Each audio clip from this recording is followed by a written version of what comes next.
और अब आपको बताएं कि मुल्क के मुख्तलिफ इलाकों में आज भी तेज बारिशों का इम्कान है। महकमे मौसमियात ने इस्लामाबाद और पंजाब के बेशतर शहरों में बादल बरसने की पेशगोई की है। बलाई खैबर पख्तूनख्वा, आज़ाद कश्मीर और गिलगित बल्तिस्तान में चंद मकामात पर तेज हवाओं और गरज चमक के साथ बारिश मुतवक्के है। महकमे मौसमियात के मुताबिक बलूचिस्तान समेत मुल्क के बेशतर इलाकों में मौसम गर्म और खुश्क रहने की तवक्को है कि मुल्क के मुख्तलिफ इलाकों में आज भी तेज बारिशों का इम्कान है।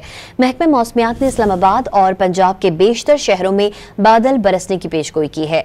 बलाई खैबर पख्तूनख्वा, आज़ाद कश्मीर और गिलगित बल्तिस्तान में चंद मकामात पर तेज हवाओं और गरज चमक के साथ बारिश मुतवक्के है। महकमे मौसमियात के मुताबिक बलूचिस्तान समेत मुल्क के बेशतर इलाकों में मौसम गर्म और खुश्क रहने की तवक्को है कि मुल्क के मुख्तलिफ इलाकों में आज भी तेज बारिशों का इम्कान है। महकमे मौसमियात ने इस्लामाबाद और पंजाब के बेशतर शहरों में बादल बरसने की पेशगोई की है। बलाई खैबर पख्तूनख्वा, आज़ाद कश्मीर और गिलगित बल्तिस्तान में चंद मकामात पर तेज हवाओं और गरज चमक के साथ बारिश मुतवक्के है। महकमे मौसमियात के मुताबिक बलूचिस्तान समेत मुल्क के बेशतर इलाकों में मौसम गर्म और खुश्क रहने की तवक्को है।